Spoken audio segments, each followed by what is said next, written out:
अपने पसंदीदा सीरियल के ऐसे ही डेली अपडेट देखने के लिए हमारे चैनल SG सीरियल अपडेट्स को सब्सक्राइब करें। आज के एपिसोड की शुरुआत एक बेहद तनावपूर्ण और गंभीर माहौल से होती है, जब पूरी कहानी सीधे कोर्ट रूम में पहुंच जाती है। अदालत में जज की मौजूदगी में दोनों पक्ष अपनी अपनी दलीलें रखने के लिए तैयार हैं और दर्शकों को साफ महसूस होता है कि यह सुनवाई सिर्फ एक कानूनी लड़ाई नहीं, बल्कि भावनाओं, रिश्तों और पुराने जख्मों का भी हिसाब होने वाली है। जैसे ही कार्यवाही शुरू होती है, गौतम आत्मविश्वास के साथ खड़ा होकर बोलना शुरू करता है और सीधे तुलसी के चरित्र पर सवाल उठा देता है। वह कहता है कि तुलसी हमेशा अपने ही बच्चों के खिलाफ खड़ी होती रही है और कभी किसी एक के पक्ष में पूरी तरह नहीं आई। यह बात सुनते ही पूरे कोर्ट रूम में हलचल मच जाती है। हेमंत तुरंत खड़े होकर आपत्ति दर्ज करता है और सख्त लहजे में कहता है कि गौतम बेवजह उसकी भाभी का अपमान कर रहा है और असली मुद्दे से भटकने की कोशिश कर रहा है। हेमंत जज से कहता है कि अदालत में इस तरह के निजी आरोप लगाने का कोई मतलब नहीं है। लेकिन गौतम मुस्कुराते हुए कहता है कि अब वह सीधे मुद्दे पर ही आएगा। वह परी की तरफ मुड़ता है और उससे सवाल करता है कि क्या वह यह मानती है कि उसने अपने पहले पति पर गलत इल्जाम लगाए थे और क्या उसका रणविजय के साथ अफेयर था। यह सवाल सुनकर परी हैरान रह जाती है। उसके चेहरे पर घबराहट साफ दिखाई देती है और वह कुछ पल तक बोल ही नहीं पाती। गौतम लगातार उसे जवाब देने के लिए उकसाता रहता है। तुलसी बेचैनी से यह सब देख रही होती है। उसके दिल में पुरानी यादें और डर एक साथ उमड़ने लगते हैं। आखिरकार परी खुद को संभालते हुए सच बोलने का फैसला करती है। वह बताती है कि शुरू से ही वह रणविजय से शादी करना चाहती थी और अजय से शादी के लिए वह कभी तैयार नहीं थी। गौतम फिर सवाल करता है कि क्या उसकी मां भी नहीं चाहती थी कि वह अपने प्यार से शादी करे। परी हामी भरती है और बताती है कि घर के हालात ऐसे थे कि उस पर दबाव बनाया गया। इसके बाद गौतम उससे पूछता है कि फिर क्या हुआ, तो परी बताती है कि उसने अजय से रिश्ता तोड़ दिया और रणविजय से शादी कर ली। वह यह भी स्वीकार करती है कि उस समय उससे बहुत बड़ी गलती हो गई थी। परी यह जरूर साफ कर देती है कि उसके माता पिता इसमें बिल्कुल निर्दोष थे और उन्होंने जो किया परिस्थितियों के कारण किया। वह कहती है कि उस वक्त उसकी मां ने जो कोर्ट में गवाही दी थी वह सही थी। तभी गौतम मौके का फायदा उठाते हुए कहता है कि वह आज भी वही गलती कर रही है और अब अपने पति पर झूठा इल्जाम लगा रही है। यह सुनकर हेमंत फिर खड़ा हो जाता है और जज को समझाने की कोशिश करता है कि गौतम दो बिल्कुल अलग अलग घटनाओं को जोड़कर एक ही कहानी बनाने की कोशिश कर रहा है। वह कहता है कि उस समय के हालात और आज की परिस्थितियां बिल्कुल अलग हैं और इन दोनों को एक नजर से नहीं देखा जा सकता। गौतम पलटकर कहता है कि दोनों मामलों में विक्टिम एक ही है, यानी परी। हेमंत सवाल उठाता है कि क्या हर बार परी को इसी नजरिए से जज किया जाएगा और क्या उसकी बातों पर कभी भरोसा नहीं किया जाएगा। गौतम तंज कसते हुए कहता है कि यहाँ असल में बात चरित्र की है। इस पर हेमंत गुस्से में जवाब देता है कि यहाँ बात रणविजय के चरित्र की होनी चाहिए, क्योंकि उसी पर घरेलू हिंसा का गंभीर आरोप लगा है। गौतम पूरे विश्वास के साथ कहता है कि यह केस झूठा है और वह यह बात साबित करके रहेगा। हेमंत कहता है कि क्या झूठ बोलकर और झूठी दलीलें देकर आप सच बदल देंगे। दोनों वकीलों के बीच तीखी बहस शुरू हो जाती है और कोर्ट रूम का माहौल और भी गर्म हो जाता है। आखिरकार जज दोनों को शांत कराते हुए अगली सुनवाई की तारीख तय कर देती है और मामला स्थगित कर दिया जाता है। जाते जाते गौतम हेमंत से कहता है कि वह अपना गुस्सा संभाल कर रखे और अगली सुनवाई में इसका इस्तेमाल करे। इसके बाद वह वहां से चला जाता है। तुलसी वहीं खड़ी रह जाती है। उसका चेहरा उदास है और उसकी आंखों में पुराने दिनों की परछाइयां घूमने लगती हैं। कोर्ट से बाहर आते ही मिहिर बेचैनी से हेमंत से पूछता है कि यह गौतम अचानक ऐसा कैसे कर सकता है और क्या उसे सच में नहीं पता कि रणविजय ने परी के साथ क्या क्या किया था।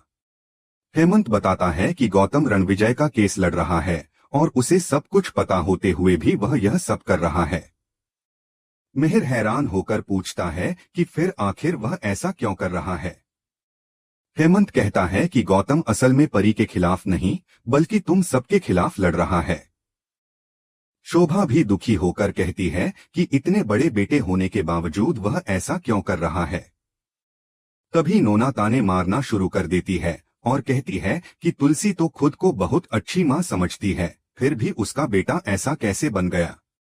वह यह भी कहती है कि तुलसी को पता ही नहीं चला कि गौतम भारत वापस आ गया है और पिछले 6 सालों में उसने घर की सुध तक नहीं ली। मिहिर नोना को रोकने की कोशिश करता है, लेकिन वह तुलसी से पूछती है कि आखिर गौतम उनके खिलाफ केस क्यों लड़ रहा है। नोना आगे कहती है कि इतने सालों बाद आज गौतम दिखा है, वरना वह कभी मिलने तक नहीं आया। वह हेमंत से भी सवाल करती है कि क्या उसे भी गौतम के आने की खबर नहीं थी, जबकि वह भी इसी फील्ड में है। हेमंत थके हुए स्वर में बताता है कि उसने कई बार गौतम से संपर्क करने की कोशिश की थी, लेकिन गौतम ने कभी उसका फोन नहीं उठाया। उसे उसके एक कलीग से पता चला कि गौतम पिछले 3 सालों से बेंगलुरु में वकालत कर रहा है। नोना फिर तुलसी पर ताना कसती है और कहती है कि वह पहली ऐसी औरत है जिसके इतने सारे बच्चे हैं और फिर भी हर बच्चा उससे दूर होता जा रहा है। वह अंश का नाम लेकर उसे और दुख पहुंचाने की कोशिश करती है और कहती है कि तुलसी तो खुद को मदर इंडिया समझती है। तब तुलसी पहली बार मजबूती से जवाब देती है और कहती है कि नोना ने ताना मारने के लिए जगह और मौका दोनों गलत चुने हैं। वह साफ कहती है कि वे सब यहाँ सिर्फ परी को इंसाफ दिलाने आए हैं, किसी को नीचा दिखाने नहीं।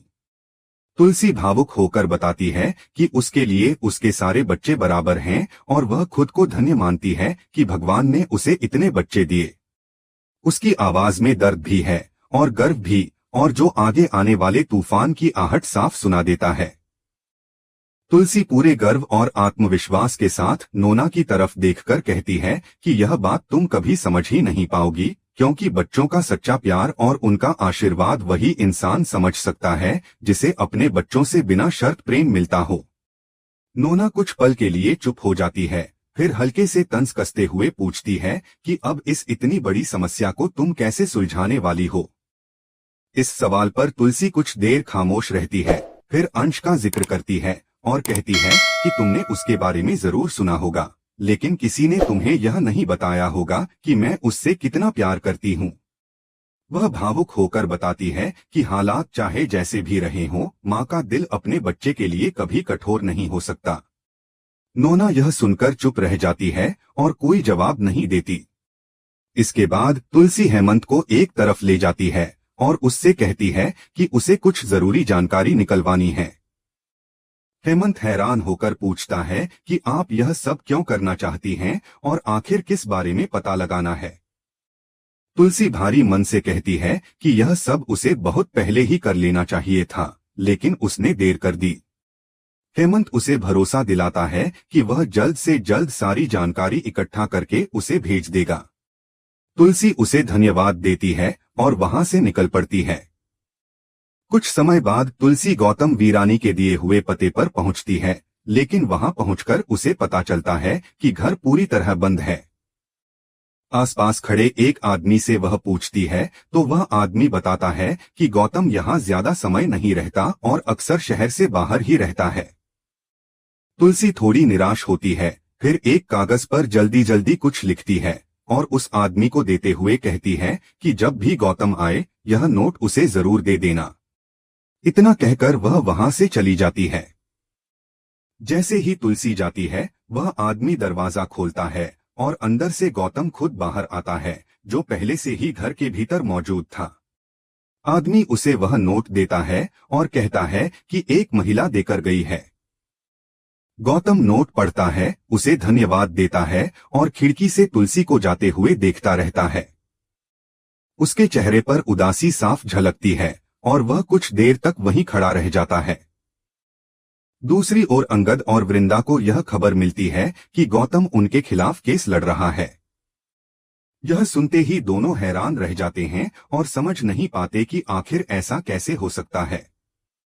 तुलसी वृंदा से धीरे से कहती है कि शायद उसके प्यार में ही कहीं न कहीं कोई कमी रह गई होगी। उसने हमेशा पूरी कोशिश की, लेकिन यह कोई नहीं जान सकता कि कब कौन सा बच्चा किस बात से नाराज हो जाए। वृंदा उसका हाथ थामकर कहती है कि वह उसका दर्द समझ सकती है और यह वक्त बहुत मुश्किल है। तभी अंगद के फोन पर कॉल आ जाती है और वह बाहर चला जाता है। वृंदा तुलसी को बताती है कि अंगद आज भी परी से नाराज है और दिल में बहुत गुस्सा लिए बैठा है। यह सुनकर तुलसी को परी के लिए और भी ज्यादा बुरा लगता है। वृंदा उससे पूछती है कि अब आगे उसका क्या इरादा है और वह इस हालात से कैसे निपटेगी। तुलसी बताती है कि वह गौतम से मिलने उसके घर तक गई थी, लेकिन वह वहां नहीं मिला।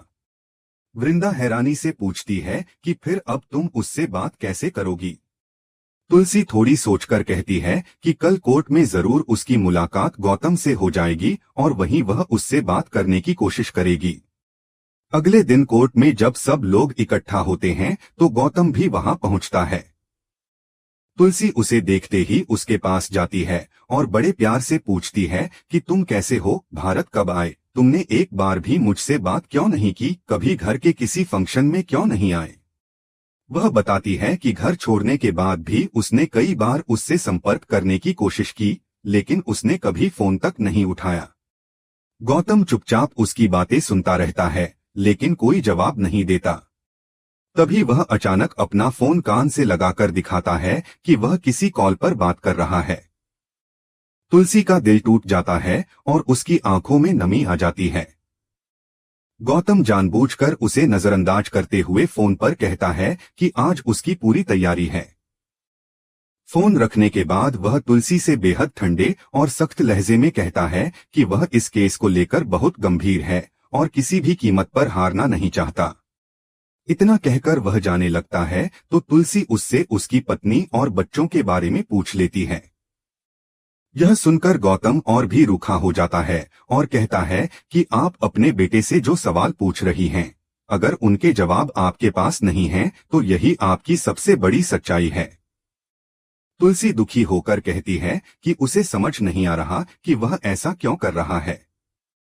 वह उसे याद दिलाती है कि वे सब उसकी बहन को इंसाफ दिलाना चाहते हैं, फिर भी वह अपनी ही बहन के खिलाफ क्यों लड़ रहा है। गौतम बिना भावुक हुए साफ कह देता है कि उसने यह केस ले लिया है और अब वह इसे जीतकर ही रहेगा। वह कहता है कि यह केस उसके लिए बहुत आसान है क्योंकि उसके पास सबूतों की कोई कमी नहीं है। वह तुलसी को बताता है कि उसके पास उसकी बेटी के वे सारे मैसेज मौजूद हैं जो उसने अपने पहले पति के साथ रहते हुए अपने बॉयफ्रेंड को भेजे थे। उन मैसेज से यह साबित हो जाएगा कि उसकी बेटी ने अपने पहले पति को धोखा दिया था और उस पर झूठे आरोप लगाए थे। यह सुनकर तुलसी हैरान रह जाती है और कुछ बोल ही नहीं पाती। गौतम आगे कहता है कि अगर यह सब कोर्ट में साबित हो गया तो उन्हें अपने दामाद को बहुत भारी मुआवजा देना पड़ेगा। उसे कंपनी के शेयर भी देने होंगे क्योंकि उसने कंपनी के लिए बहुत कुछ किया है। तुलसी टूटे हुए स्वर में पूछती है कि आखिर उसे क्या हो गया है। गौतम ठंडे अंदाज में कहता है कि उसे कुछ नहीं हुआ, लेकिन उसे अपना हक जरूर चाहिए। वह कहता है कि उसे खुद तो शेयर नहीं मिले, लेकिन वह रणविजय को उसका पूरा हक दिलाकर रहेगा। जाते जाते वह कहता है कि आज की सुनवाई में बहुत मजा आने वाला है और यह कहकर वहां से चला जाता है। तुलसी वहीं खड़ी रह जाती है, उसका मन भारी है और दिल में अनगिनत सवाल उमड़ रहे हैं। इसी के साथ आज का एपिसोड खत्म हो जाता है। अगर आपको यह एपिसोड पसंद आया हो तो हमें कमेंट करके जरूर बताएं और ऐसे ही डेली अपडेट्स के लिए इस वीडियो को लाइक करें और हमारे चैनल SG सीरियल अपडेट्स को सब्सक्राइब जरूर करें।